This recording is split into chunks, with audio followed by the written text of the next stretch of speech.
La glace ordinaire flotte sur l'eau. Cette glace, appelée glace 1, est la seule qui existe à pression atmosphérique, que ce soit dans l'Arctique ou au laboratoire. Mais ici, on peut obtenir également à des pressions beaucoup plus élevées d'autres variétés de glace. Voici par exemple un cristal de glace 6 dans l'eau. Il ne flotte pas, car la glace 6 est plus dense que l'eau. On peut donc la fabriquer par compression, mais celle-ci doit être considérable. On s'en rend compte sur le diagramme d'équilibre de l'eau avec les diverses variétés de glace. Chaque région de ce diagramme correspond à un état physique donné, liquide, glace 1, glace 2, etc. À 25 degrés et une atmosphère, on se trouve bien sûr dans l'état liquide. Sans changer de température, on augmente la pression. Il faut monter à 9000 atmosphères pour atteindre le domaine de la glace 6 et à 22 000 pour atteindre celui de la glace 7. 9000 atmosphères, c'est déjà une pression imposante, mais le dispositif qui permet de faire naître ces cristaux et de les filmer tient tout entier dans cette cage qu'il suffit de faire rouler sur une table pour que le cristal bouge.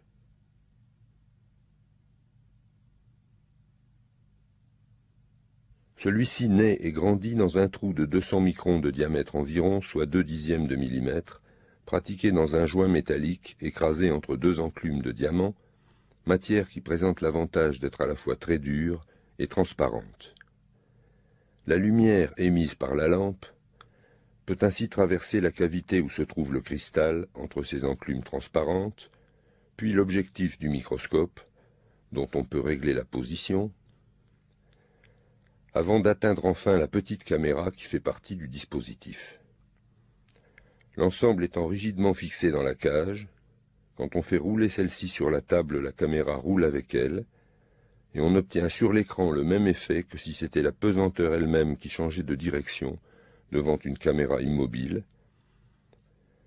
En jouant sur ces changements de direction, on peut éviter que le cristal tombe au fond de la cavité. La cellule doit être facile à démonter pour permettre son remplissage, ou le remplacement du joint métallique, ou simplement le nettoyage. Quand le champ opératoire mesure 200 microns, la moindre poussière est gênante. Mais c'est justement cette petitesse qui permet d'obtenir avec une force raisonnable une pression énorme. Les facettes utiles des diamants mesurent 1/4 de millimètre carré. En exerçant sur cette surface une force de 10 000 newtons, le poids d'une tonne, on obtiendrait une pression de 40 milliards de pascal, soit 400 000 atmosphères. Mais bien sûr, le volume utile est très petit. Une gouttelette d'eau suffit à remplir complètement le trou pratiqué dans le joint métallique, et c'est dans cette minime quantité d'eau que toute l'expérience doit se dérouler.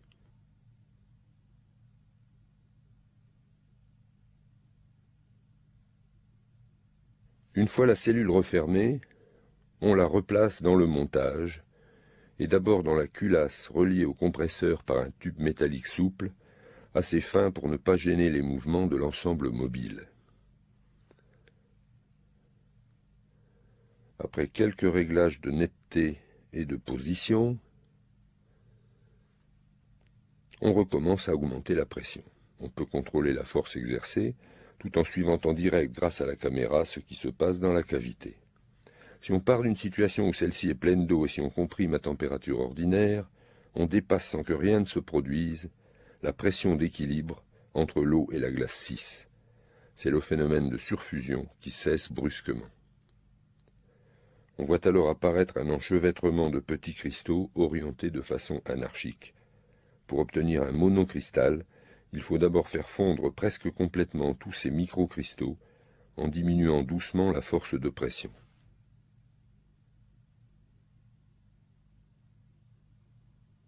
En effet, on a ici affaire à un mélange d'eau et de glace en équilibre à une température donnée et donc à une pression donnée. Si on tente à diminuer cette pression, le système réagit, comme tout système analogue en équilibre, en évoluant dans le sens qui augmente son volume, c'est-à-dire ici en fondant, puisque la glace 6 est plus dense que le liquide. On voit ainsi les microcristaux diminuer puis disparaître l'un après l'autre, jusqu'à ce qu'il n'en reste plus qu'un, sans doute celui qui était initialement le plus gros, et qui va servir de germe au monocristal à venir. La présence de ce germe empêchera la surfusion, si on appuie à nouveau sur les diamants. On verra alors l'eau se congeler autour du germe, c'est-à-dire que l'on verra naître puis croître le monocristal à facettes de glace 6. En effet, le système est toujours un équilibre eau-glace grâce à la présence du germe, et il réagit à l'augmentation de pression que l'on tente de lui imposer. Pour empêcher cette augmentation de pression, l'équilibre évolue dans le sens qui diminue le volume total, c'est-à-dire dans le sens de la congélation. Ainsi, la pression dans la cavité garde la même valeur, même s'il faut appuyer plus fort pour écraser davantage le joint métallique, à mesure que diminue le volume de l'ensemble eau-glace. Tant que le cristal n'est pas trop gros, il bouge librement quand on le sollicite en faisant rouler la cage. Mais si on continue à augmenter la force exercée sur les enclumes, il se passe exactement le contraire de ce qui se passait quand on faisait fondre les microcristaux, en diminuant progressivement cette force. Cette fois, on l'augmente, et donc le cristal doit croître pour rester à pression constante.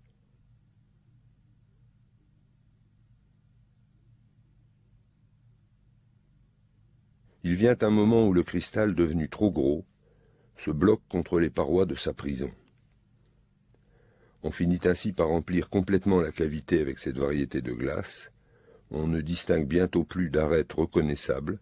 Les limites du cristal sont maintenant celles de ce qui est devenu son moule.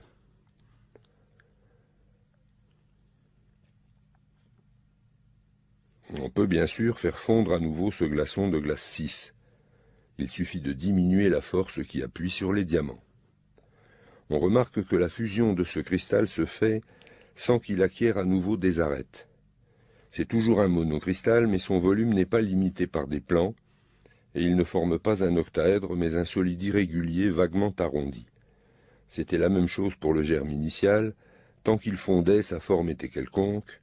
Ce nouveau glaçon peut d'ailleurs servir de germe à son tour, sauf si on le laisse fondre complètement. Il faut alors tout recommencer. On retrouve donc la surfusion, puis l'apparition brutale des microcristaux, qu'il faut décomprimer pour les faire fondre.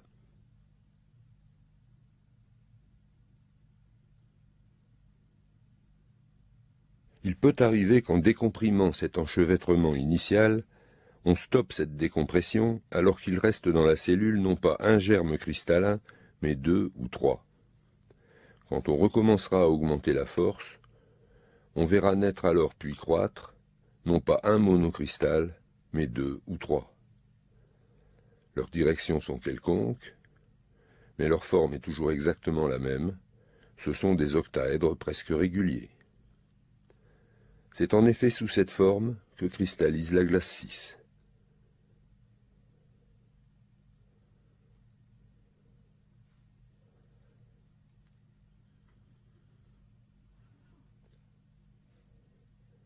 On remarque par exemple qu'avec celle-ci, il y a toujours 4 arêtes par sommet, alors que le cube, lui, a 3 arêtes par sommet. On distingue mieux cette forme, bien sûr, en faisant bouger le cristal. C'est pour cela que l'ensemble du dispositif est monté dans la cage roulante, qui permet, on l'a vu, de faire comme si la pesanteur changeait de direction.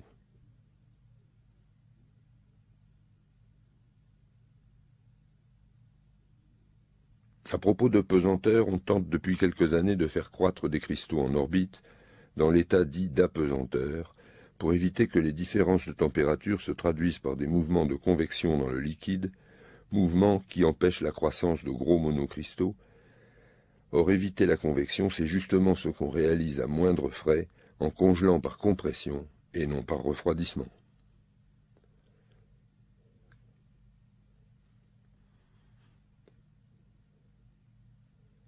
Cette variation de pression peut d'ailleurs s'effectuer à une température toujours constante, différente de la température ambiante.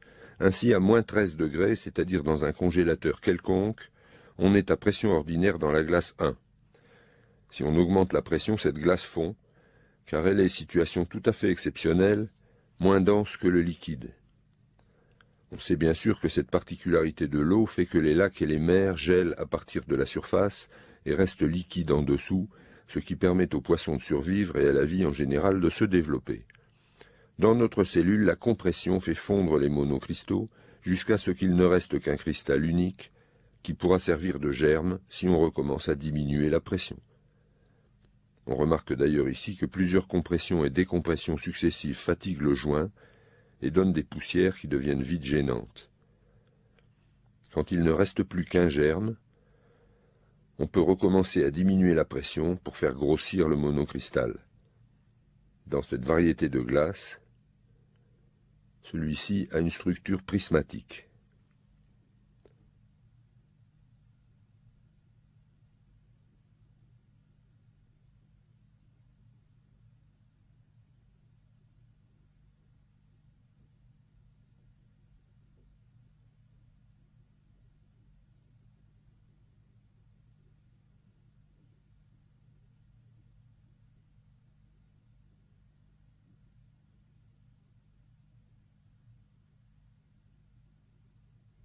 Toujours dans la même cellule, on peut remplir la cavité avec un autre liquide que l'eau, par exemple du tétrachlorure de carbone. On referme, on comprime jusqu'à faire cesser la surfusion, on décomprime pour avoir un germe, et on comprime à nouveau. On voit alors apparaître le monocristal, qui n'est plus un octaèdre, mais un cube parfait.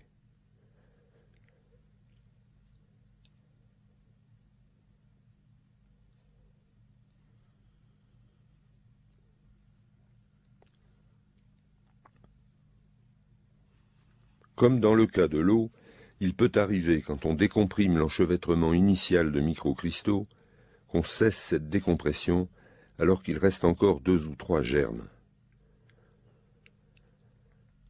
En recommençant à comprimer, on voit donc apparaître 2 ou 3 cubes.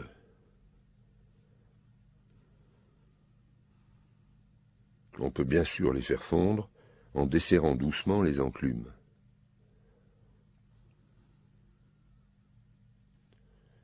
On peut aussi ne garder qu'un seul germe et faire grossir le cube unique ainsi formé, jusqu'à ce qu'il se bloque entre les 2 faces de diamant, ce qu'il fait plus volontiers et de façon évidemment plus symétrique que les octaèdres de la glace 6.